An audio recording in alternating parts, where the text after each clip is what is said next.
This vlog will be entirely shot on GoPro. It's not sponsored.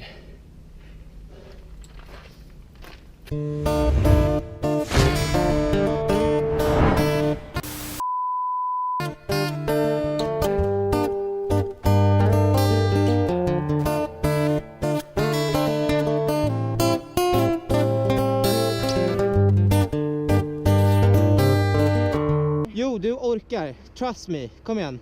Hade du inte orkat så hade du ramlat. Du kan fortfarande stå. Så jag vill inte höra någon bullshit. Kom igen nu.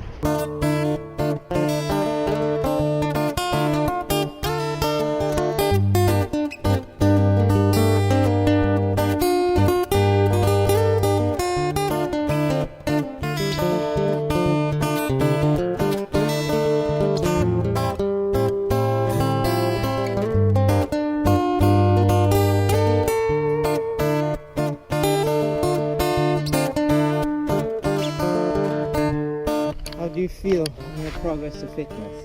So what? Well, we're getting there. And it's fun to have a workout buddy in the mornings. Alright, back to the office. So my cousin Eleni, she is not the fastest runner out there, but she's getting there and she's working so hard to get fit, which I appreciate. Thanks for this morning run, Eleni. Now to another matter. As you might recall, this happened. You see the screen here kind of damaged, and then we have like damage here. I'm on the phone with the insurance company at the moment because I need a new camera ASAP. That's my new company. That's what I do, and you know it just takes a lot of time. I've been on the phone for 10 minutes right now. Just give a thumbs up to wish me luck with everything moving on smoothly. That's why this vlog is shot entirely and recorded on the GoPro, although in 4K, which is sick. Perfect. The insurance company said that I need an authorized repair man to verify if we can repair this thing or not.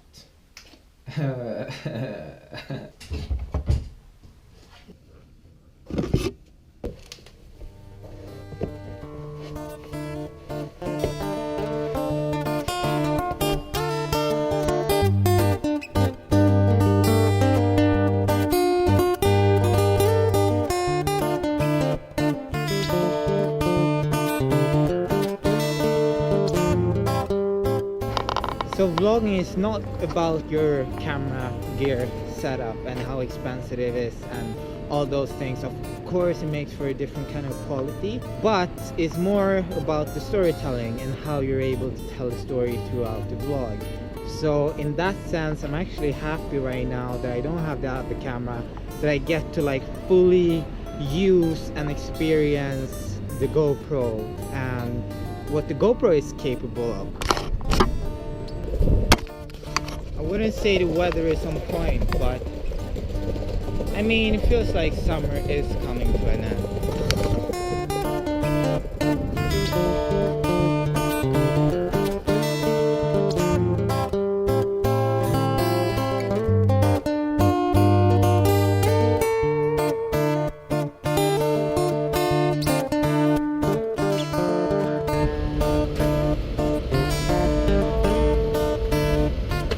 Seems like things are working out.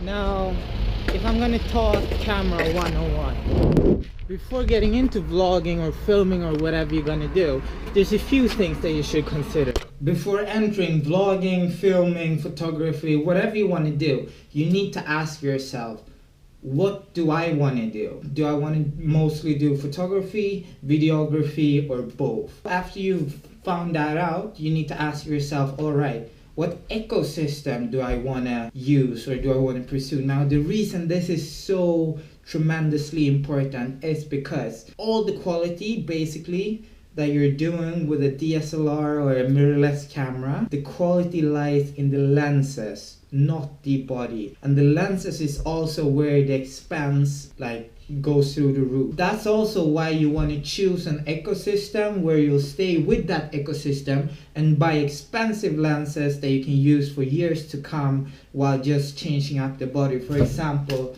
we have a Canon body here.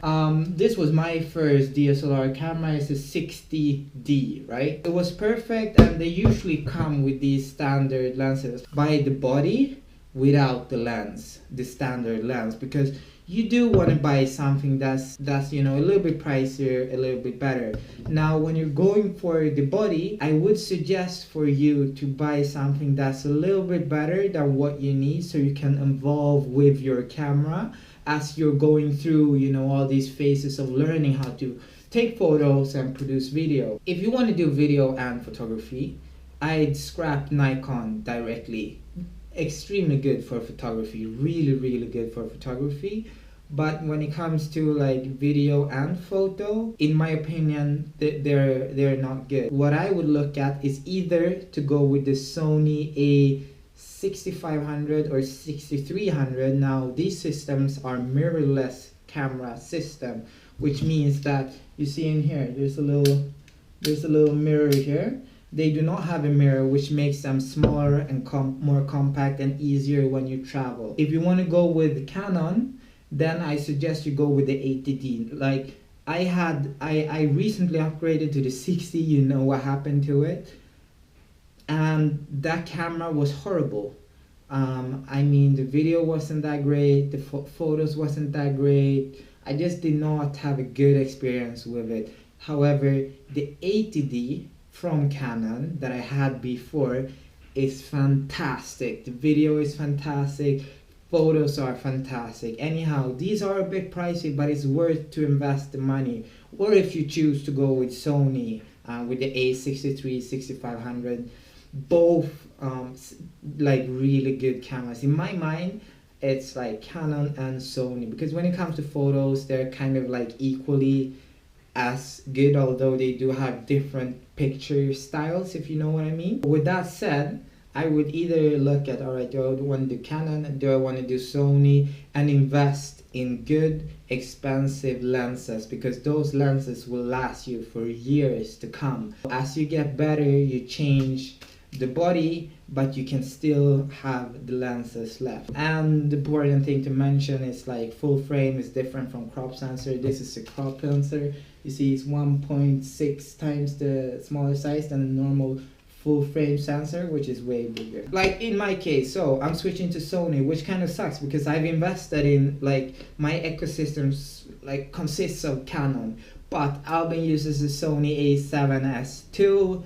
I'm gonna buy either the R2 or the A7 III. I'm talking to my camera guru at the moment, trying to decide. Like, you see, I've shot all of this vlog on the GoPro. Quality is important, but the storytelling is way more important. As you probably have seen on Instagram, I'm starting a podcast with this man right here.